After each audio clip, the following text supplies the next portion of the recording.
Welcome back to Evolve. Today we have a multilingual, a polyglot with us today, and we're going to be asking her how she learned all of these languages. Thank you so much. I'm super happy to be here first. And I'm Nabila. I'm from La Réunion. Which languages do you speak, and in which order did you learn them? In my home, we were talking like French and Creole. And also there were other two languages, that is Gujarati, so from India, and Malagas also, because my parents, they grew up there, so they were talking a bit at home. And so I was conditioned, to several languages, but for me I was just talking French, and at school it was French also. And then I discovered English, and at school I had English, and I really liked it. Then in school in France we have Spanish, so I chose Spanish there, but it was very basic Spanish, a bit of grammar. And then when I started to travel, I went to Spain also, and then it was completely different. I felt super lost, but then after 4 years I was like, okay, now I can speak it and understand. So yeah, and then there was Catalan also. So even if I was not speaking Catalan, unconsciously I was taking a lot of information. So after 4 years I could understand it. Traveling also, you meet a lot of people.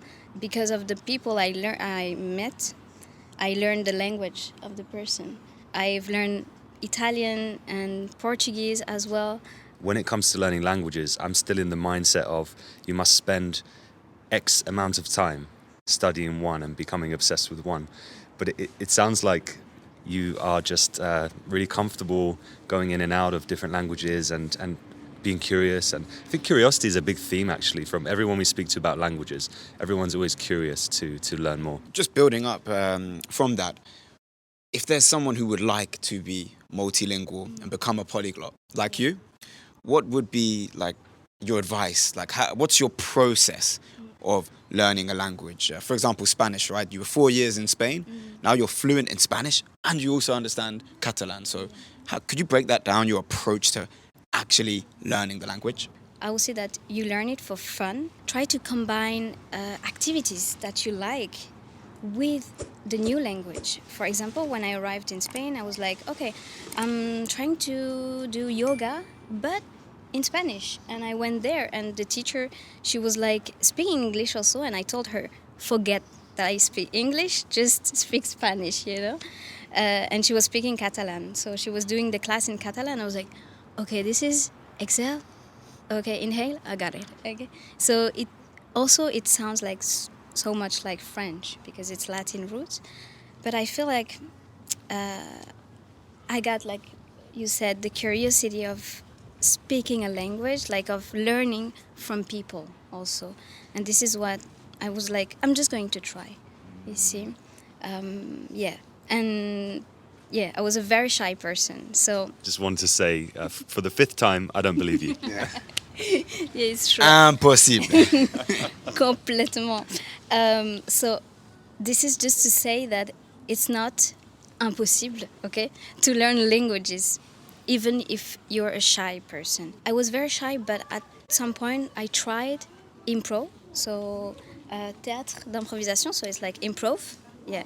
And this was the key in my life. This was Nabila before that and Nabila after that, really. Exactly what Nabila said about improvising there is really relatable to our earlier video on public speaking. It's so important to just try. Even if you make a few mistakes, keep trying, because that builds up a fearlessness within you to keep progressing. What role does culture play when it comes to learning a language? When you learn languages, you have to travel. For some reason, like, it's a call, and even if you're scared, like, the people, they will not judge you, because most of the time people, they are so happy and proud that you're trying to learn their language, trying to know about their culture.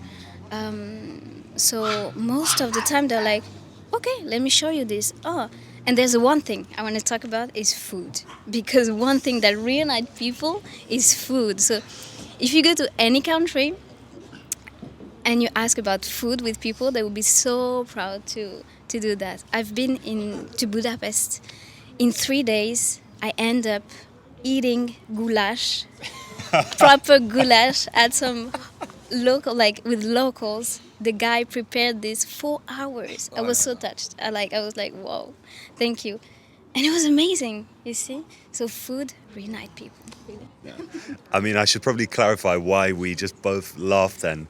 It's because we've spent time together in Central Europe, and goulash has formed so many of our memories have involved goulash. So, yeah, there you go. It's a special meal, really.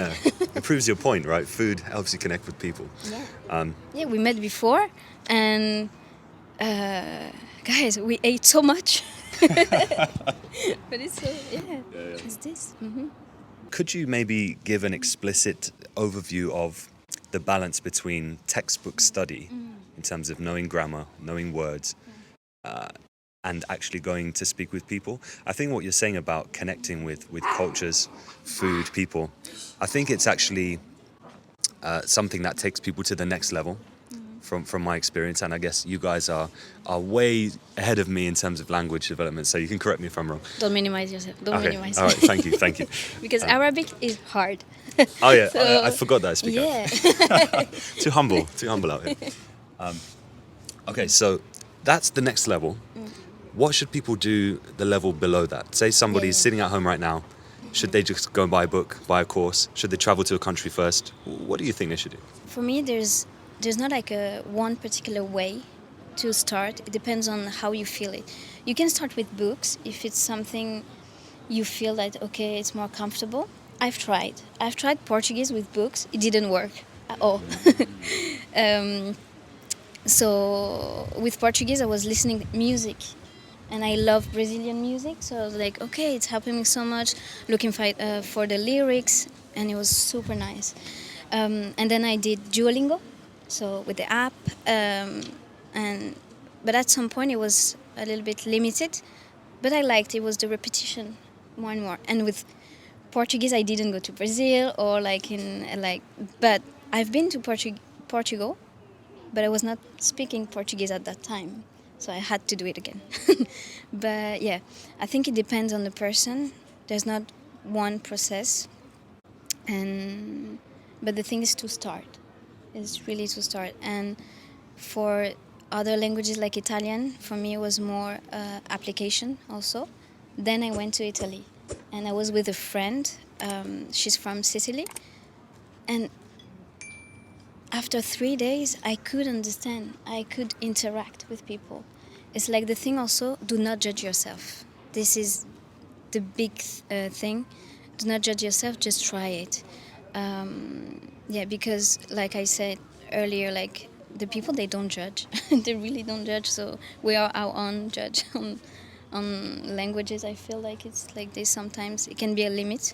So even with my classes, because I give French classes, I say to my students, remove that kind of pressure, because it can be a limit to the progress.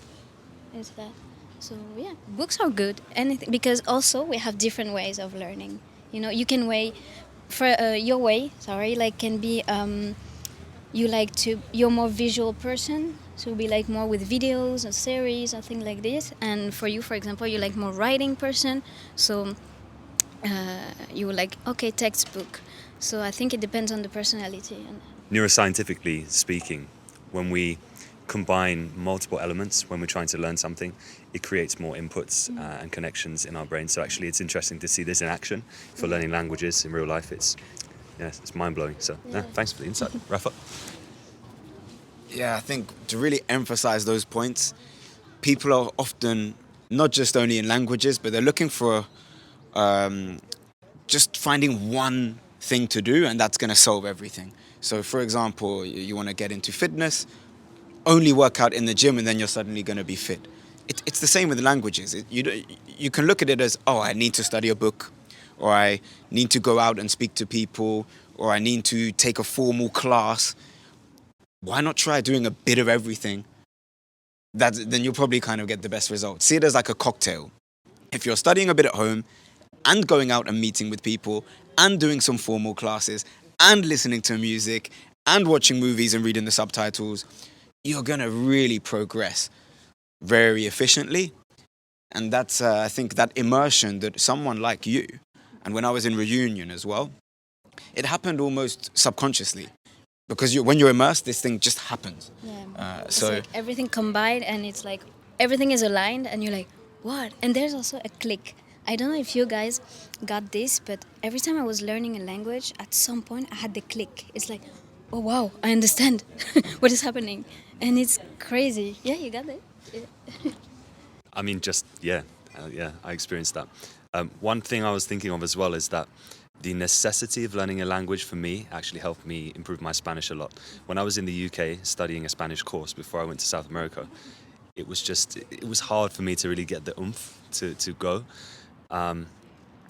But once I was in Colombia and, kind of surviving, my Spanish just went through the roof. And that's where I actually had that click. So that's it. just another point on that is I remember during my degree, because my first degree was French and politics, there was a class called Advanced Oral Competency, and we had to listen to French radio or like a documentary, just listen to it, and then had to give an oral summary of what we heard. It was really challenging. I mean, it was really difficult topics. And I found that by listening to French radio every day, this was in my final year of French, I used to listen to it at home, the news. So one of our housemates from over like 8 or 9 years ago, Desh, used to always hear me listening to French radio and French news at home. The first time, I couldn't really understand much, even though I'd studied so much French. But after 1 year of just having it on in the background every day, by the end of the year, I could understand 90%. Because your brain really does learn through that subconscious immersion. I think the brain is so magic, it adapts, you know. I got this with Catalan. Like after 4 years, I didn't realize that I was understanding. And one day, a person just was talking to me for 5 minutes in Catalan. And then at the end, the person was like, oh, I'm sorry. I can speak Spanish. And I was like, no, I think I understood everything. 진짜 감사합니다. 죄송합니다. Nabila, thank you so much for sharing your insights. I feel like we could speak for hours, and we're definitely going to have some more conversations. But merci à vous. Ça fait vraiment plaisir. Au plaisir, oui. And if you want to start language, just go for it. Yeah. Like and subscribe. Yeah. Thank you so much. If you benefited, please share, comment, subscribe, all of that good stuff. And now trouve. Now trouve ça. Salut.